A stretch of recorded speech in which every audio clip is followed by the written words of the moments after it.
खिले माता राणिया दे अंगना जगट खिले फूल खिले गुलाब खिले माता राणिया दे अंगना जगट खिले चंदन ल्याई दो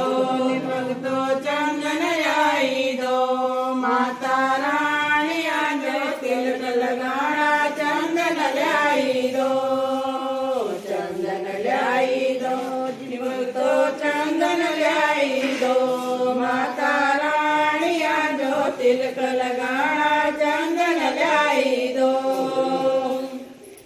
फूल खिले